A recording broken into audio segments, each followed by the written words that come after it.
Hello, good morning mga katropa, Kalong Tigidong, Team Relipat, Team Kapuso. Ayan, tayo po ngayon ay magtatanim dito pong niyog, coconut planting naman tayo.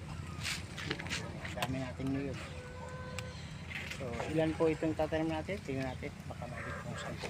Doon po ito natin tatanim sa takilid o sa bundok, tabing bundok. Marami po ito, pakita ko po sa inyo. So yun, pag daw ang pagtatanim ng niyog, maganda po ngayong season ng tag-ulan.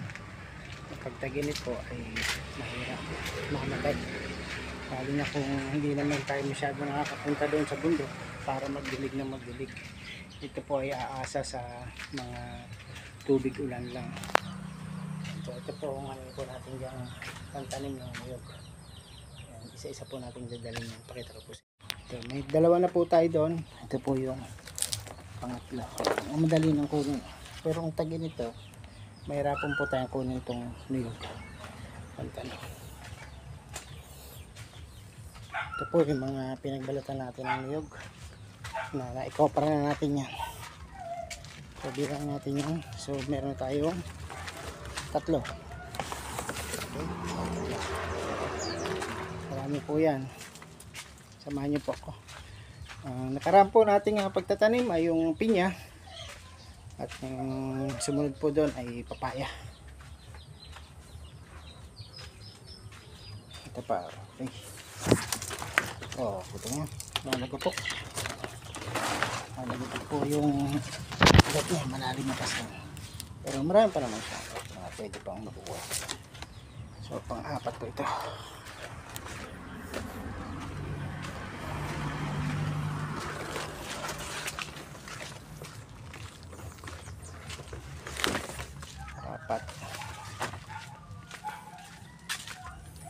Yung pong pagkuha po ng coconut farmer ID ay doon po daw yun sa coconut planters sa Iriga City. Ito po ay mukhang patay po ito, huwag na natin yung isama. Ito po, ito matigas na to, puro matigas na. Ito medyo malambot pa.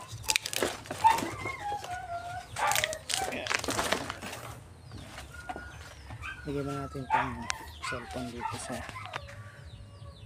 gilid para makapag-video tayo.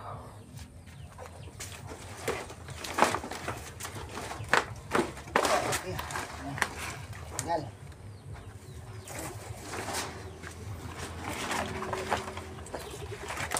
Ngayon pa dito puno ng kalamansi.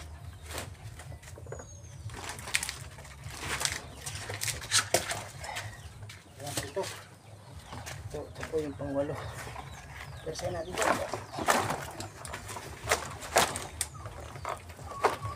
Natin ang tapi. Natin ang tapi.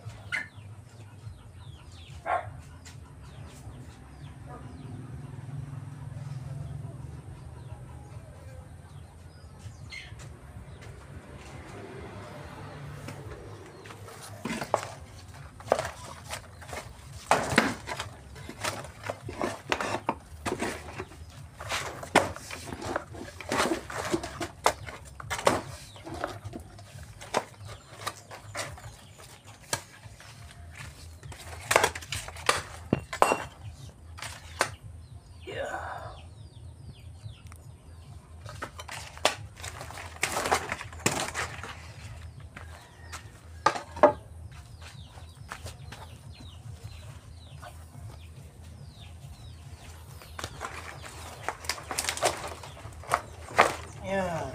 Okay. Haba na po. Ito po yan. Ito yung ating pang-8. Oh, madami itim na langgam. Marami nakatirang itim na langgam. Sakit po yan pag nangagat. Ito na sa tricycle. Pantanin po natin ito doon sa taas ng bundok. Bakilid.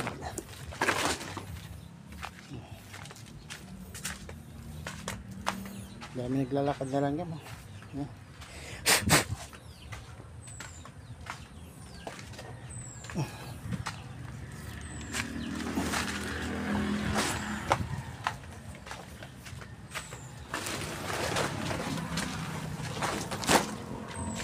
Pagpagin natin ito.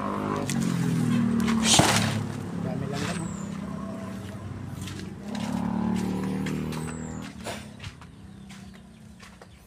Ito pa.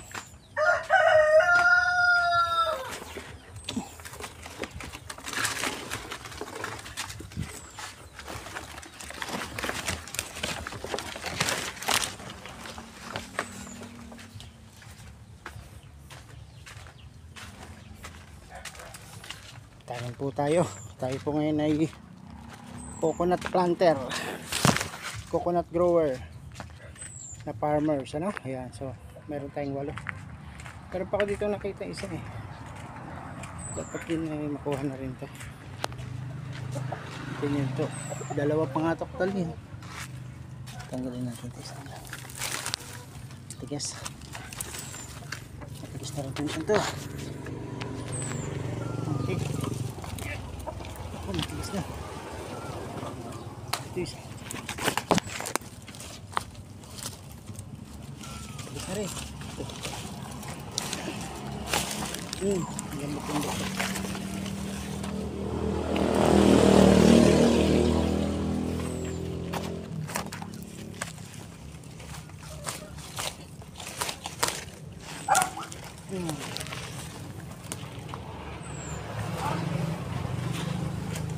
Sobrang tigas na.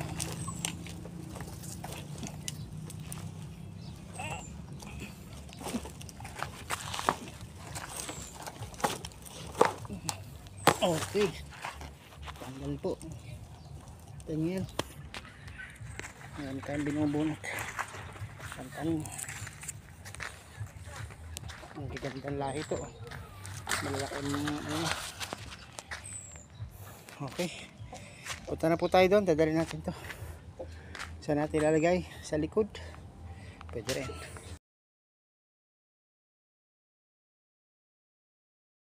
Hello. Ayan po. Pupunta na po tayo doon sa pabundok, sa Bakilid, sa may zona 2 sa Salvacion, Baco Camarines Sur, para po itanim po itong 11 puno ng niyog, ano? So doon po sa ating previous na yung pong tinataniman natin, no, ay meron po tayo doong 25 na puno ng niyog. So idadagdag pa natin to para meron po tayong dagdag sa coconuts. Okay? So sumayin po ko, punta na po tayo. Let's go! Ayan po, pakita ko sa inyo ating tinanim na nyug. Ito po isa. Ito lang, delikado ito dito sa dumadaang mga kalabaw. Pakakainin po ito ng kalabaw. Ito po. Pangalawa. Ito pangalawa. Pangalawa po. Pwede na natin pangatlo. Pangatlo. Ito pangatlo.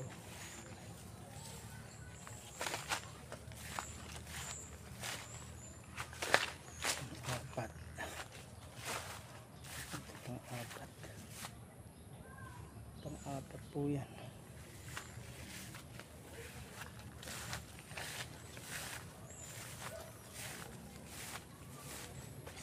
Ini pang-5. Pang-5.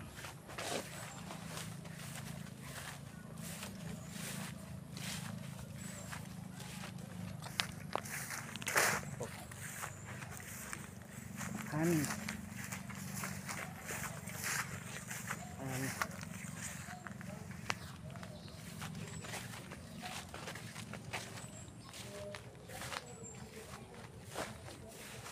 Pang-7. Pang-7.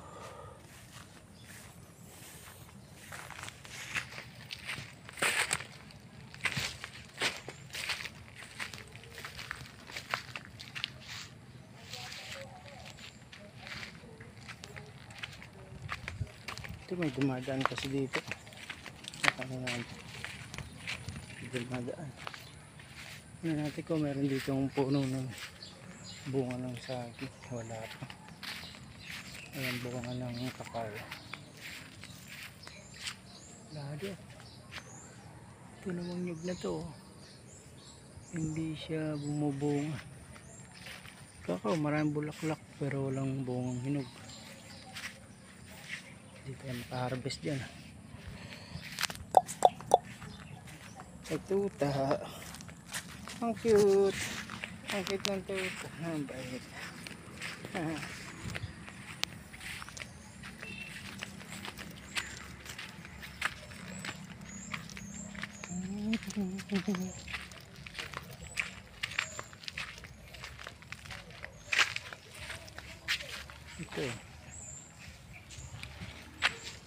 Ito meron, tumubo lang to dito. Tumubo lang, malaki na. Tumubo.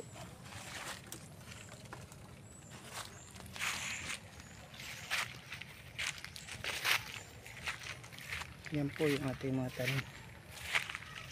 Tapos yung ating tanim dito na pili ay may bunga na. Pakunti pa lang. Bago lang kasi siya.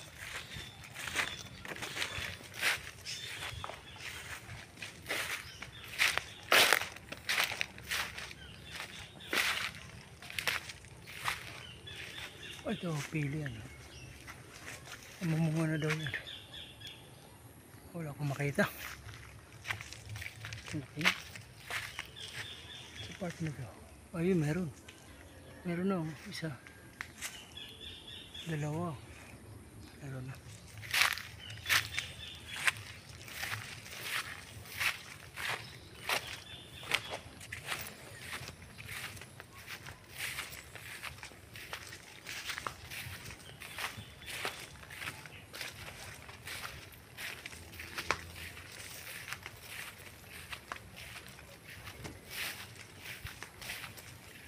Hira ang nyug. Dito maglilibang ang nyug. Ito nyug. Yung banda nyug. Nyug. Hindi nyug. Hira ang nyug dito. May bukang sa nyug.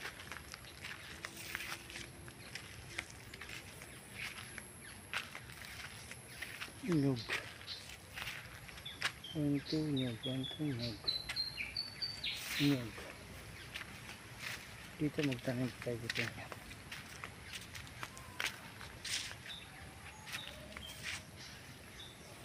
Mayug.